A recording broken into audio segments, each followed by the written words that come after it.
据报案的人说，现场的门是反锁的，而且半地下结构的厨房窗子非常窄，根本爬不出去。所以说，杨子应该也是自杀的。哎，你自杀之前会给警察打电话喊救命吗？别太早下结论，说不定真是密室杀人呢。煤气管道断口异常的平整，应该是人为剪断的。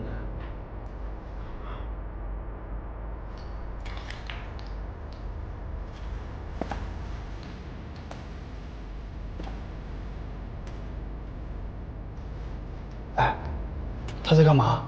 如果我没猜错的话，他正在判断死者与爆心的位置关系。爆炸的时候，死者是背对爆炸物的。这你都能看出来？来，高老师给你做个科普啊。这爆炸的时候呢，会产生强光，人啊会下意识的紧闭双眼，所以褶皱的皮肤是不会被火烧到的。所以，面对爆炸物的鼻根部、眉间，还有他眼眶周围呢，就会有顺着皮肤纹理的细纹，但是他没有。死者如果是自己点的火，他不可能背对爆心啊，除非有两种可能：一是他死后被炸，二是别人点的火。那如果是别人点的火的话，煤气的爆炸速度那么快，现场怎么没有其他尸体？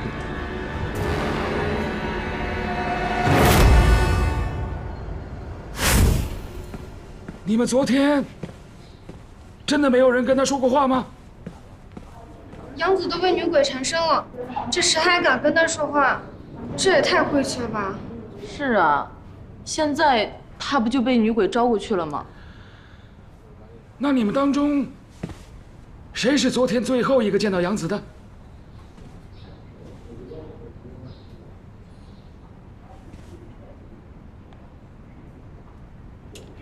是我。以我们刑侦学来讲，有一个定理：最后见到死者的，通常都是嫌疑最大的。不关我的事。昨天他在食堂就不对劲了，两只眼睛都没有神了，就像被勾了魂一样。哦，你观察的还挺仔细的啊。我也不愿意，谁让我跟文小婉同一间办公室，他又要去收拾文小婉的遗物，哎呀，真是晦气。他帮他收拾遗物，是想好好处理死者身后的事情。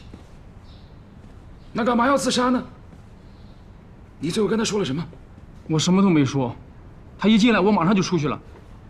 他自己收拾到一半，突然跑出去，可能跑去厨房自杀了，跟我没有关系。收拾到一半，那遗物在哪儿？能确定的是，死者确实是被炸死的。从他胸口的出血量可以判断，他的主动脉弓应该被割断了。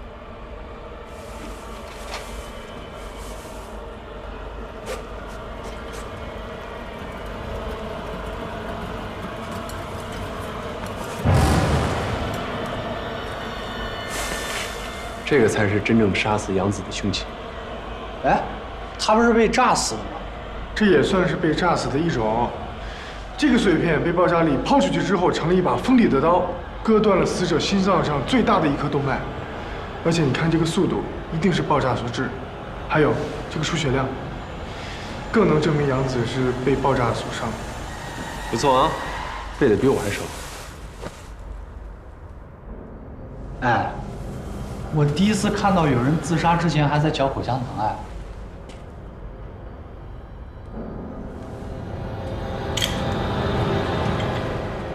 如果死亡是因为爆炸，那么这场爆炸就一定不是一个意外。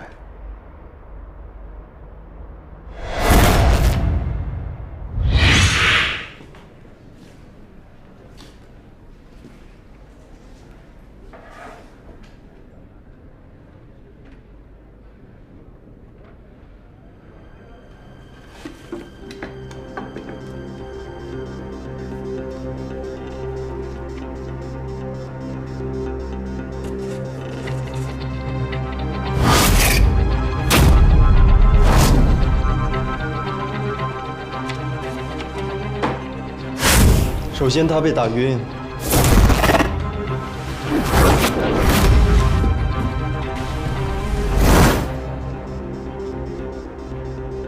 然后凶手制造了爆炸。凶手剪断了煤气管道。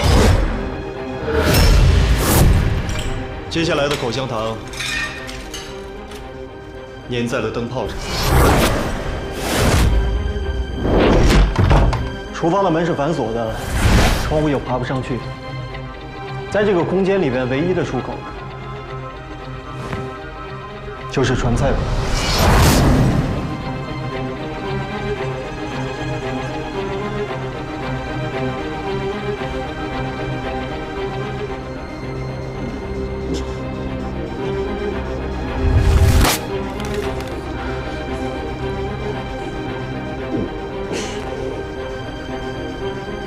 救命！灯泡烧到了一定温度，再加上它的表面粘着口香糖，灯泡爆炸了。在一个泄满了煤气的空间里面，只要有一点火星，都会引起煤气爆炸。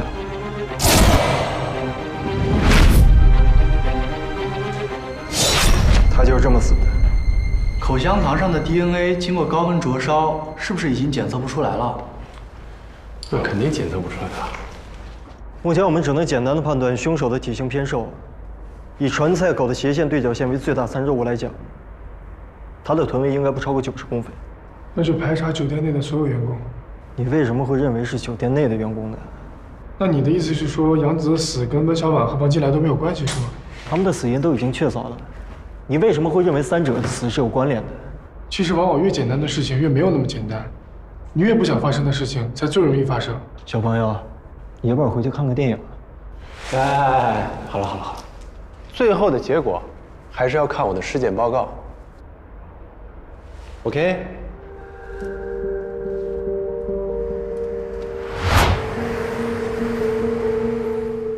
我刚才调查了监控，这个罪犯要么是足够幸运，要么他就是对监控了如指掌。我觉得后者更靠谱。概率小，不代表不可能发生。可是我还有一个发现，你们想知道吗？看来不是从酒店监控录像里找出来的。我们要感谢1419的偷窥狂，他给了我们不少证据。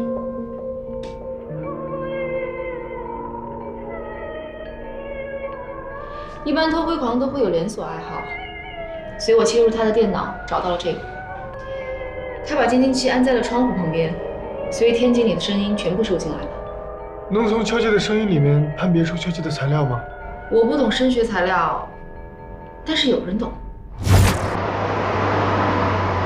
死者的后脑曾经被重击过，而凶器呢，应该是个碗。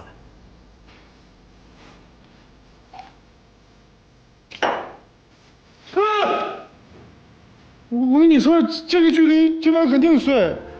陶瓷碗肯定不行吧？那如果要是金属碗呢？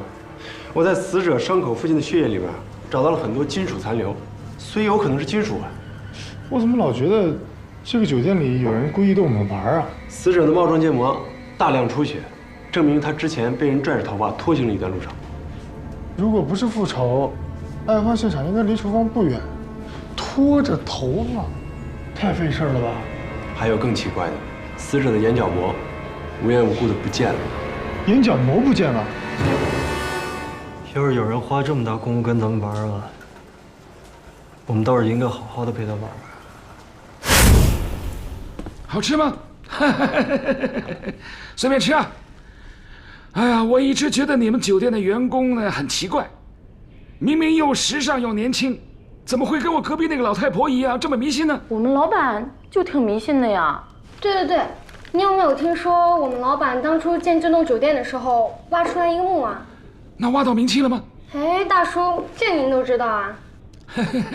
原来他发了死人财啊！哎，这你也知道啊？怪不得这个酒店这么邪，原来他是偷了死人的东西，人家不高兴了，他还敢在这里天天待着，他一定是藏了一些护身符啊。有没有好像一些碗呐、金器啊类似的东西啊？聚财碗，专捞偏财。就这个。啊，这你也知道，我们老板当初就是从古墓里拿出来这样一个碗。不过听说，自从老板带了这个碗在身边之后，我们酒店啊，就开始出现自杀、闹鬼的事儿。那他为什么不把这个碗扔掉呢？那当然不行啦！你看我们这酒店生意冷冷清清的，不过老板却偏偏莫名其妙的越来越有钱，这不就是那今晚的作用吗？那个碗经常后半夜从天井里传出声音来，话说10多年前跳楼的那个就是从天井跳的，据说冤魂一直藏在酒店里出不去。哦，哎，接着吃，接着吃啊！刚刚我用拟声器建了模，这个敲击声与筷子敲铜制碗边的声音有84%的相似度，同时碗里会有水，所以声波会更加复杂。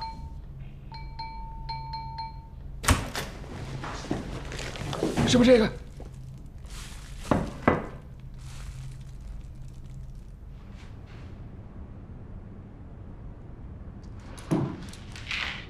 可是呀，我们该交交心了吧？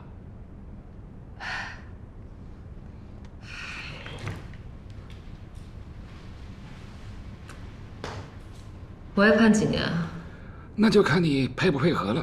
你被抓来的时候呢，我们搜过你的包，但是我的同事没有想到，你包里这个碗有什么特别的含义。你能不能告诉我，酒店里面还有谁有这样的碗？别人要是有，我还费那么大劲干嘛？我和王金来那个老变态是有过几次交易。他随身带着这个金碗，有一次他高兴了就告诉我，这碗是几百年的古董。其实这个是仿古镀金的铜碗。不可能，我是亲手从他随身携带的包里掏出来的，不可能会错的。除非，是不是你们办公室里有人掉包？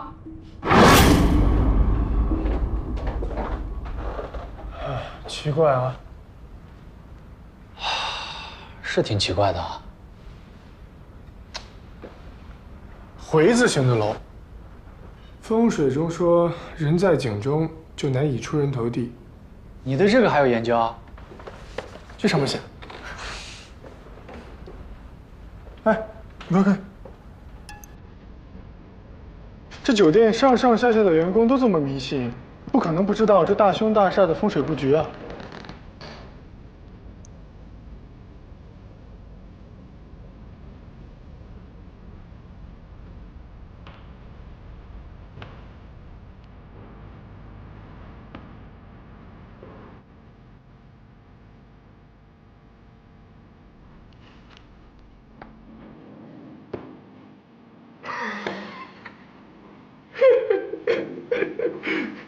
你傻笑什么呢？哎呀，这本书啊，应该叫《笑话大全》。哎，我给你看一条啊，特别有意思。猫头鹰飞过屋顶，屋内必有大凶。怪不得霍格沃兹死了这么多人。你这书哪来的？万小婉的遗物啊。哎，奇怪的是，这本书没有出版字号，也就说明这本书是私自印刷出来的小册子，可能是某个人送给他的。这个字，啊，这个字我鉴定过，跟温小满手上的字一模一样。那就是说是有人在他的手上写了这几个字。这个我不知道啊。哎，我有一个办法，我们就用这个见鬼使法，把文小婉的魂儿勾出来，问问他，啊？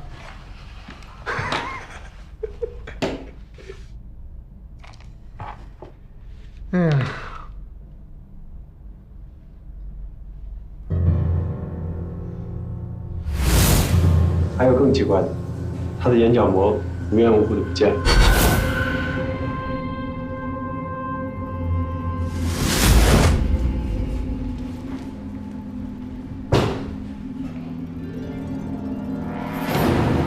凶器找到了？没有啊，凶器不是这个。难道真的被调了包？当了这么多年警察了，第一次有人从警方的眼皮底下偷警方的东西啊！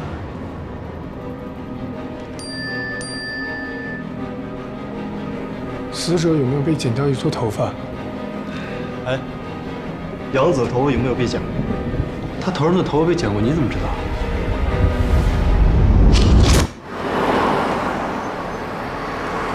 所谓见鬼使法，第一条，在黑暗中找到一个盛满水的碗，敲。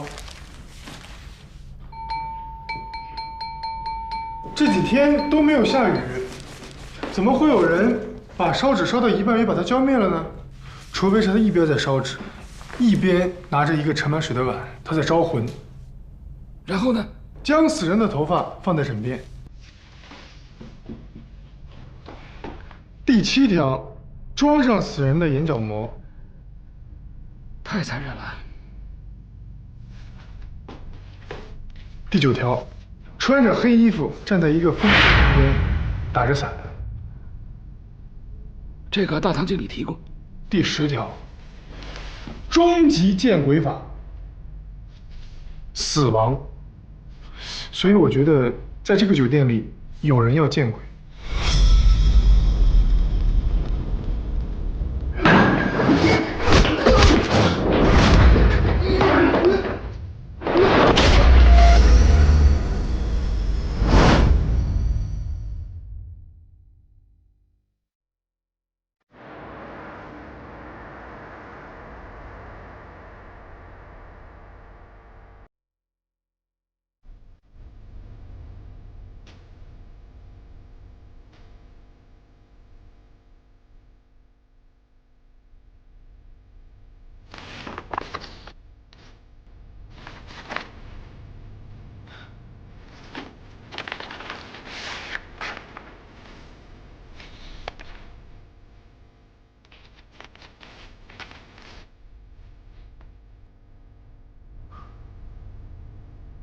不是粉蒂啊。2005年，八仙酒店自杀是因为破产。破产？包产，八仙酒店又出事了，赶紧走！啊！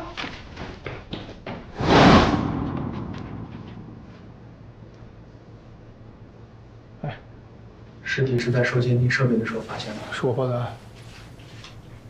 死亡时间基本可以确定了，比杨子晚，应该在凌晨6点钟左右。致命伤就是他额头撞击伤，凶手应该是抓着他的头，狠狠地撞在了这个桌的桌角上面。凶手是撞了很多次才把他撞死。现场的指纹呢？除了死者的，没有发现其他人的。凶手应该是戴着手套的。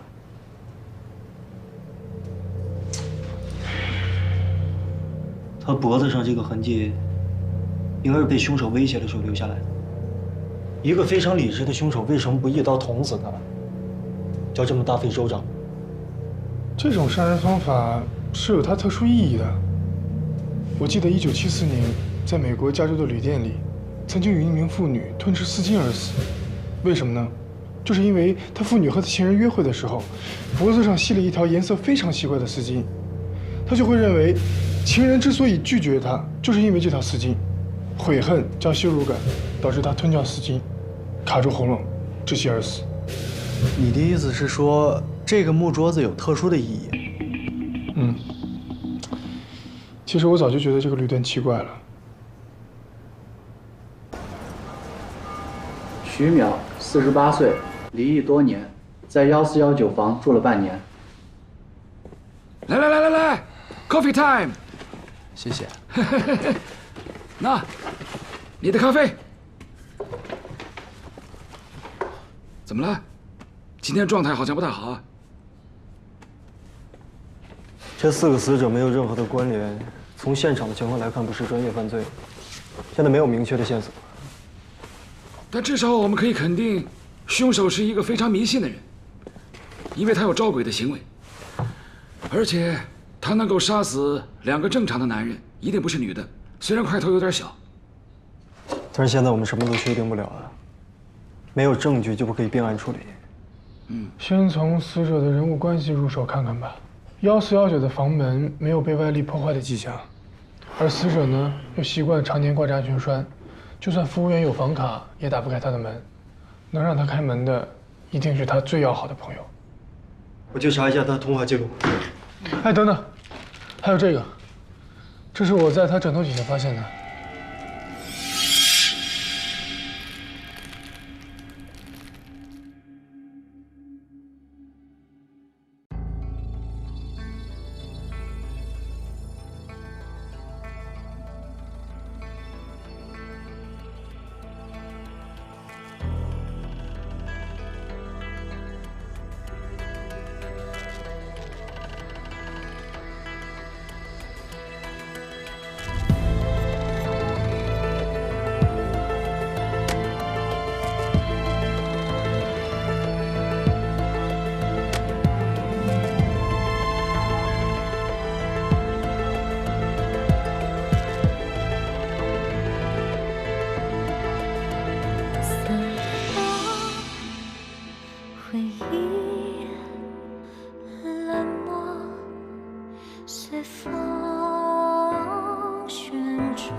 寂寞陌生。